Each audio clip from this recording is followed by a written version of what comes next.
Ouvrons notre Bible au livre de Deutéronome 15. Deutéronome 15. Année de relâche. Année de relâche. Deutéronome 15, verset 1 à 11.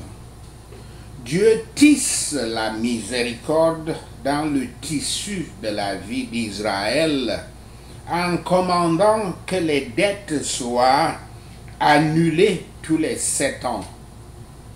Les opinions varient quant à savoir si la totalité de la dette devait être résiliée en permanence ou si les paiements n'étaient pas seulement suspendus pour la 7e année. Cette dernière interprétation est la plus pratiquée et cette disposition a trait au fait que, selon la loi de Moïse, dans cette même 7e année, la terre devait être en jachère. Beaucoup de personnes pauvres, sans le revenu de la terre, seraient cependant incapables de payer leurs dettes et subiraient donc des difficultés encore plus importantes, comme la contrainte dans la servitude qui est discutée dans les versets 12 à 18. Cependant, l'interprétation la plus acceptable en est que, tout comme la personne vendue devait être libérée avec son corps entier, l'intégralité de la dette qui reste à payer est celle qui doit être annulée et non la portion de la 7e année de la totalité de la dette. Cette année de relâche caractérise la grâce de l'Évangile, dans laquelle est proclamée l'année acceptable du Seigneur et par laquelle nous obtenons la relâche de nos dettes, c'est-à-dire le pardon de nos péchés. La loi est spirituelle et pose des contraintes sur les pensées du cœur. Nous nous trompons si nous pensons que les pensées sont libres de la connaissance et du contrôle de Dieu. Dieu n'a pas de contrôle sur nos pensées. C'est en effet un cœur méchant qui soulève les mauvaises pensées à partir de la bonne loi de Dieu, comme le faisaient ceux qui, parce que Dieu les avait obligés à la charité de pardonner, avaient refusé la charité de donner. Ceux qui veulent se garder de l'acte du péché doivent éloigner de l'esprit la pensée même du péché. Il est impensable, il est épouvantable d'avoir le cri des pauvres justement contre nous. Ne regrettez pas une gentillesse envers votre frère. Ne vous méfiez pas de la providence de Dieu. Ce que vous faites, faites-le librement. Comme cela est dit dans 2 Corinthiens 9, verset 7. Deutéronome 15, verset 12 à 18, concernant la libération des serviteurs. La servitude mentionnée ici pourrait aussi s'appeler facilement l'esclavage. Mais contrairement à l'esclavage que nous pensons aujourd'hui en référence à l'esclavage immonde des Amériques, cette forme d'esclavage fournissait plutôt une solution à la personne qui ne pouvait plus se soutenir, ne pouvait plus se garder elle-même en vie. La personne pouvait se vendre avec l'assurance que sa servitude n'était que temporaire et qu'elle ne sortirait pas avec des mains vides quand son temps de servitude finirait. pour que les riches pensent que cette libération des serviteurs est trop demandée, est trop leur demandée. Et Yahweh leur rappelle qu'ils étaient esclaves en Égypte et qu'ils avaient été libérés par Dieu. L'amour somptueux de Yahweh pour eux est devenu le modèle de leur vie. Aimant Dieu et voulant l'honorer, ils cherchent à l'imiter dans l'extravagance de l'amour. Verset 16. Un serviteur peut choisir de renoncer à l'émancipation et de rester en service à son maître. David décrit plus tard la coutume de percer le lobe de l'oreiller d'un serviteur pour montrer sa volonté de servir Dieu, comme cela est dit dans Psaume 40, verset 6. Et le rédacteur d'Hébreu cite David en décrivant la volonté de Yahshua de devenir serviteur, dans Hébreu 10, verset 5 à 10. Ici, la loi concernant les serviteurs hébraïques est répétée. Il y a un ajout, cependant, obligeant les maîtres à mettre un peu de provision, un peu de revenus dans les mains de leurs serviteurs pour qu'ils s'installent eux-mêmes lorsqu'ils sont sortis de leur servitude où ils n'avaient reçu aucun salaire. Nous pouvons nous attendre à des bénédictions familiales, les flots de la prospérité familiale, lorsque nous avons conscience de notre devoir envers nos relations familiales.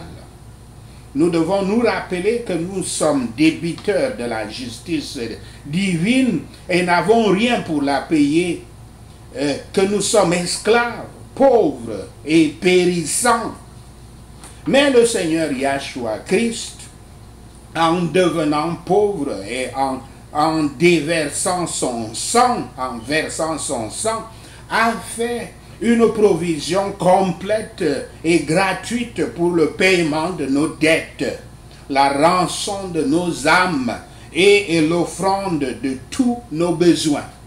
On parle là des croyants. Il ne verse pas son sang pour tout le monde. Il verse son sang pour ceux qui croient en lui, qui cheminent avec lui, qui le suivent. Lorsque l'évangile est clairement prêché, l'année acceptable du Seigneur est proclamée. L'année de la relâche de nos dettes, de la délivrance de nos âmes et de l'obtention du repos en lui. Et comme la foi en Christ et l'amour pour lui prévalent, ils triompheront de l'égoïsme du cœur et de la méchanceté du monde en supprimant les excuses qui s'élèvent à partir de l'incrédulité, de la méfiance et de la convoitise. Deutéronome 15, versets 19 à 23. Respectez les premiers-nés du bétail. Ces versets traitent brièvement de mettre de côté les premiers-nés des animaux pour le Seigneur Yahweh. Comme les animaux offerts à titre de dîme dans Deutéronome 14, versets 22 à 29, ces animaux appartiennent au Seigneur et ne peuvent être mangés que par ceux qui les offrent. Cette section, ainsi que la section sur la dîme au chapitre 14, exprime les instructions sur les dettes et les serviteurs, en mettant l'accent sur le nombre de pauvres dans le contexte de ce qui appartient à Dieu. Voici donc une direction à suivre avec les premiers-nés. nous ne sommes pas aujourd'hui limités comme les Israélites. Nous ne faisons aucune différence entre un premier-né de veau ou d'agneau et le reste. Examinons ensuite cependant le sens évangélique de cette loi en consacrant nous-mêmes ainsi que la primeur de notre temps et de notre force et de nos premières recettes de revenus à Dieu. Et en utilisant tous nos conforts et jouissances pour ses louanges et sous la direction de sa foi, puisque nous les avons tous reçus par son don. Sachez cela, et le Seigneur Yahweh vous bénira. Amen. Alléluia. Prenons ces points de prière. Prions pour le pardon et pour pardonner les autres. Père Yahweh, ta parole nous dit que si nous pardonnons ceux qui ont péché contre nous, alors toi, notre Père céleste, nous pardonnera. Merci Seigneur. Au nom de Yahshua le Messie, nous prions. Mais si nous refusons de pardonner aux autres, tu ne nous pardonneras pas nos péchés. Merci Seigneur. Au nom de Yahshua le Messie, nous prions. Aujourd'hui, Père Yahweh, je choisis de pardonner. Thank you, Lord. Au nom de Yahshua le Messie, nous prions. Père, je déclare que je serai patient avec les gens et pardonnerai à ceux qui m'ont offensé. Merci Seigneur. Au nom de Yahshua le Messie, nous prions. Je pardonne mon épouse, chacun de mes enfants, pour leurs offenses sur ma personne, leur manque de respect. Je pardonne les autres personnes qui m'ont offensé, qui m'ont blessé, qui ont parfois cherché ma mort. Merci Seigneur, au nom de Yahshua le Messie, nous prions. Je le libère, je les libère, je la libère et les laisse partir. Merci Seigneur, au nom de Yahshua le Messie, nous prions. Père Yahweh, pardonne-moi mes péchés. Merci Seigneur, au nom de Yahshua le Messie, nous prions. Tu as dit que si j'avoue mes péchés, tu es fidèle et juste pour me pardonner et me purifier de toute méchanceté. Merci Seigneur.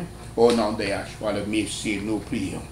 Par conséquent, Père, pardonne-moi d'avoir été parfois dur, d'avoir été intolérant, d'avoir été orgueilleux, arrogant. Vous pouvez ajouter tous vos péchés. Merci Seigneur. Au nom de Yahshua le Messie, nous prions. Saint-Esprit, aide-moi à pardonner les gens qui m'ont fait du mal. Merci Seigneur, au nom de Yahshua le Messie, nous prions. Guéris mes émotions qui ont été blessées et apprends-moi à aimer inconditionnellement. Merci Seigneur, au nom de Yahshua le Messie, nous prions. Continue à étendre ton amour et ta pitié envers moi. Merci Seigneur, au nom de Yahshua le Messie, nous prions. Merci de me rappeler tous les jours d'utiliser ton pouvoir vivant en dedans de moi qui m'aide en tout. Merci Seigneur, au nom de Yahshua le Messie, nous prions. Seigneur Yahweh, aide-moi à oublier le passé afin que je puisse aller de l'avant vers le futur, comme je m'empresse vers la marque de notre appel supérieur dans Yahshua Christ. Merci Seigneur, au nom de Yahshua le Messie, nous prions. Père, pardonne-moi de ne pas pardonner. Merci Seigneur, au nom de Yahshua le Messie, nous prions. Pardonne-moi d'avoir de mauvaises pensées et de chercher la vengeance contre les personnes qui m'ont offensé. Merci Seigneur, au nom de Yahshua le Messie, nous prions. Père Yahweh, pardonne-moi pour la haine et pour ne pas vivre dans l'amour. Merci Seigneur, au nom de Yahshua le Messie, nous prions. Pardonne-moi de parler, de mentir et de répéter dans mes pensées ce qui a été dit ou fait contre moi. Merci Seigneur, au nom de Yahshua le Messie, nous prions. Seigneur, appelle-moi les personnes dont j'ai besoin de pardonner, des personnes que j'ai besoin de pardonner, et aide-moi à pardonner Merci Seigneur. Au nom de Yahshua le Messie, nous prions. Ne me laisse pas tomber dans la tentation, mais délivre-moi du mal. Merci Seigneur. Au nom de Yahshua le Messie, nous prions. Seigneur Yahweh, tu es une forteresse puissante. Merci Seigneur. Au nom de Yahshua le Messie, nous prions. Tu n'es soumis à personne, pourtant tous sont soumis à toi. Merci Seigneur. Au nom de Yahshua le Messie, nous prions. Tu es l'alpha et l'oméga, le début et la fin. Merci Seigneur. Au nom de Yahshua le Messie, nous prions. Tu es le Dieu qui est, était et qui doit venir. Merci Seigneur. Au nom de Yahshua le Messie, nous prions. À toi, le roi éternel, immortel, invisible, le seul Dieu sage, soit l'honneur et la gloire pour toujours et toujours. Merci Seigneur. Au nom de Yahshua le Messie, nous prions. À toi le royaume et le pouvoir et la gloire pour des siècles et des siècles. Merci Seigneur. Au nom de Yahshua le Messie, nous prions. Merci Seigneur d'avoir entendu nos prières. Merci Yahweh pour tes réponses à nos prières. Nous te rendons gloire, nous te louons, nous t'adorons. Nous bénissons ton Saint-Nom. Au nom de Yahshua le Messie, nous prions. Amen. Hallelujah.